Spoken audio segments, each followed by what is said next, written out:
Hi everyone. सो इस video को start करते हैं। सबसे पहले इस वीडियो में हम बहुत सारी हायरिंग्स के बारे में तो बात करेंगे, बट सबसे पहले कॉग्निजेंट के बारे में थोड़ा सा डिटेल में डिस्कस करेंगे। फिर उसके बाद मैं आपको सारी हायरिंग्स कवर करवा दूंगा। तो सबसे पहले बात कर लेते हैं यहाँ पर कॉग्निजेंट के बारे में। तो कॉग्निजेंट की ये जो digital work space services off campus वाली हायरिंग है for engineer trainee role for 2023 batch, इसकी जो डेडलाइंस हैं अगर आप देखोगे तो इसको अपडेट कर दिया गया है और इसकी जो डेडलाइंस हैं अब हो चुकी है ये 20 फरवरी की, मतलब 20 फरवरी तक आप लोग अप्लाई कर सकते हैं, जिसमें 4 लाख का पैकेज है। आई होप आप सभी ने इसमें अप्लाई किया होगा एंड दिस फॉर 2023 बैच।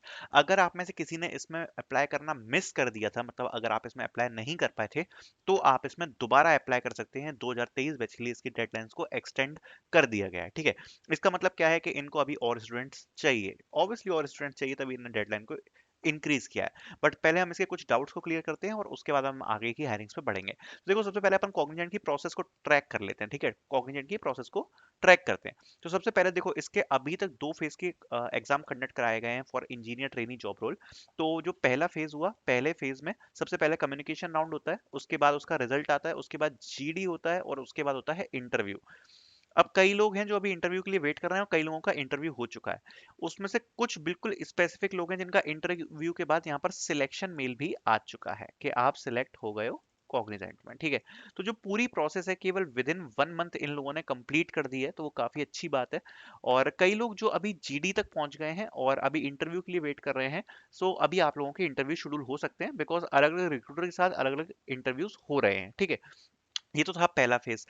जिन लोगों को यहाँ पर ये आया था, अपना कम्युनिकेशन असेसमेंट आया था, उसके बाद अगर हो सकता है अगर आपने एप्टीट्यूड दिया हो या जीडी दिया हो, जो भी आपने नेक्स्ट राउंड दिया हो, उसके बाद अगर आपको, मतलब कम्युनिकेशन असेसमेंट के बाद अगर आपको अभी तक कुछ भी नहीं आया है, तो आप ये मान सकते हो कि आपको यहाँ पर क्या कर दिया गया है, रिजेक्ट कर दिया गया है। आप इस बात को मान लीजिए कि आपको यहाँ पर कर दिया गया है रिजेक्ट कॉग्निजेंट की तरफ से। ठीक, अब बात कर लेते हैं इसके सेकंड फेज की। तो सेकंड फेज इसका बिल्कुल रिसेंटली स्टार्ट हुआ और उसके अभी कम्युनिकेशन असेसमेंट का है। ठीक है, कम्युनिकेशन असेसमेंट अभी जस्ट इसके रिलीज हुए।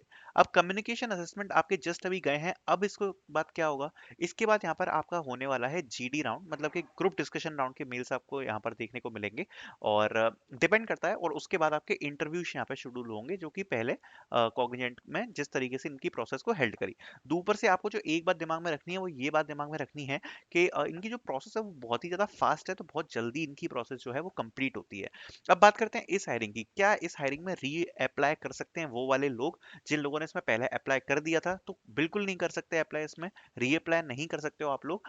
अगर आपने इसमें पहले अप्लाई किया है, कोई चांस से आपको अगर मेल नहीं गया, या फिर हो सकता है किसी चांस की वजह से आप इसमें रिजेक्ट हो गए हो, तो आप इसमें अप्लाई नहीं कर सकते हो। ठीक है, और इसका जो इवेल्युएशन है आप देख सकते हो, the evaluation process will start with second week of March. तो ये जो 20 फरवरी की जो आपकी डेडलाइन एक्सटेंड करी गई है, इसके जो टेस्ट मेल है वो आपको सेकेंड वीक ऑफ मार्च से देखने को मिलेंगे। बाकी एलिजिबिलिटी क्राइटेरिया वही सेम है, 2023 बैच इसमें अप्लाई कर सकता है, एंड बाकी के रिक्वायरमेंट्स आप यहाँ पे सारे पढ़ सकते हो। So in case if you have not registered with this, तो you can register for this. Okay, then बात करते हैं कि बिल्कुल डायरेक्ट टेस्ट हायरिंग की, जो कि होने वाली है आपका, जो कि एक वीकली कॉन्टेस्ट के थ्रू होने वाली है फ्रॉम कोडिंग निंजास। एंड इसमें कोई भी शॉर्टलिस्टिंग नहीं है, और ये अभी बस आने ही वाली है। परसों इसका आपके टेस्ट है, रात के 8 बजे से आपका टेस्ट होने वाला है, 8 फरवरी को है। सो अगर आपने इसमें रजिस्टर नहीं किया, आप लोग इसमें रजिस्टर कर सकते हैं, क्योंकि ये बिल्कुल डायरेक्ट हायरिंग है, कोई शॉर्टलिस्टिंग नहीं है। इसमें 2 कंपनीज हायर कर रही हैं, और बाकी 50% से ऊपर का ये लोग मेंशन करते हैं, बट अगर आप 70% के ऊपर आते हो, फिर उसके बाद ये लोग आपसे रेज्यूमे अपलोड करवाते हैं, और उसके बाद यहाँ पर आपके इंटरव्यूज भी शेड्यूल हो जाते हैं, क्योंकि लास्ट वीक्स में हमने देखा है कि बहुत सारे कैंडिडेट्स के साथ ऐसी चीजें हुई हैं। सो मैं आपको बिल्कुल स्ट्रांगली सजेस्ट करूंगा कि आप इसमें अप्लाई करें और try to good perform in it, because ये जॉब लेने का एक वन ऑफ द काफी बढ़िया तरीका है। मैं आपको यही सजेस्ट करूंगा, क्योंकि कोई भी शॉर्ट लिस्टिंग नहीं है। Okay, so do not miss to apply, it is very important. Even ऊपर से हर कोई बैचेस में रजिस्टर कर सकता है। देन बात करते हैं एक नई हायरिंग के बारे में, जो कि i2v सिस्टम्स की तरफ से आ रही है, और इसके बारे में हम डिस्कस कर लेते हैं। सो दे आर हायरिंग फॉर, ये आप देख सकते हो प्री सेल्स इंजीनियर लिखा हुआ है, बट इसको आप सेल्स से मत समझना। इसके मैं आपको जॉब डिस्क्रिप्शन को गो थ्रू कराता हूँ। That is pre sales engineer solution design is a total technical position. Okay, total technical position talking about this, इसमें केवल और केवल टेक्निकल ग्रेजुएट अलाउड है पहली बात तो। B BTech BC MCA CS IT और ईसी केवल ये ब्रांचेस अलाउ हैं। पूरी टेक्निकल पोजीशन है, नाम पे मत जाना, सॉल्यूशन इंजीनियर की पोजीशन है बेसिकली, ठीक है। और प्योर टेक्निकल पोजीशन है, ये भी मैं आपको बता देता हूँ। So they are seeking a person who can perform good at testing and support teams, okay.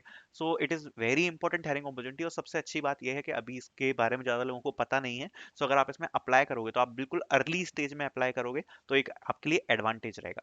बाकी basic knowledge of any programming language like C plus plus Java dot net etc, knowledge of database design structures queries execution MySQL PostgreSQL database वगैरह की requirement रखी है।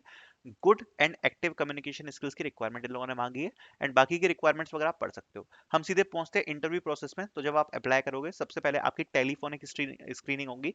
That means for form भरने के बाद अगर आपको shortlist किया गया तो you will receive a call. Call पे आपसे बेसिक चर्चा होगी। उसके बाद you will receive a online test, then video interview, then presentation and tech round होगा, then final discussion with project manager. तो ये पूरी प्रोसेस आपकी रहने वाली है, ठीक है। कंपनी भी ठीक ठाक है आई टू बी। सो मैं सजेस्ट करूंगा आप जरूर इसमें अप्लाई करें। ये इसका फॉर्म है और ये इसका जॉब डिस्क्रिप्शन है।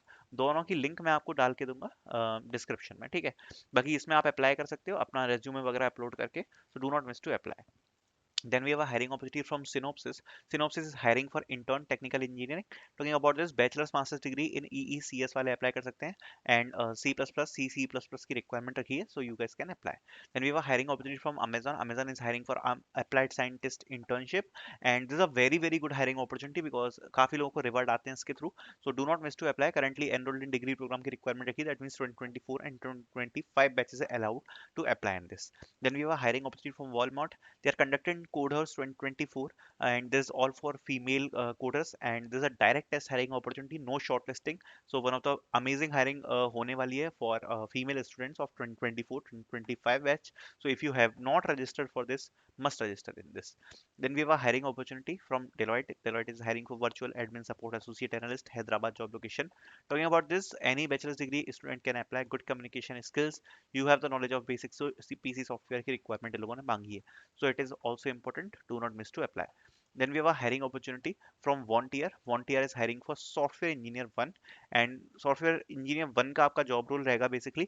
इसमें भी आप लोग apply कर सकते हैं. Bachelor's degree in computer science, software engineering, computer engineering equivalent experience is required, and if you have a MS degree that would be a plus, and experience in software development and object oriented language will be a skills which they are requiring. Okay, so if you need to apply you can click on apply now button. अब इसकी जो position है ना open है। और दूसरी बात, अगर आप इसमें अप्लाई करते हो थोड़े बहुत चांसेस में शॉर्टलिस्टिंग के बनेंगे। वैसे ये कंपनी बड़ी है थोड़ी है, और अगर आप अप्लाई करते हो ना थोड़े से चांस आपके बनेंगे यहाँ पर शॉर्टलिस्ट होने के, अगर आपका रेज्यूमे अच्छा है तो, ठीक है। Do not miss to apply. So I'll be putting out the links the description so you can apply. Thank you so much for watching.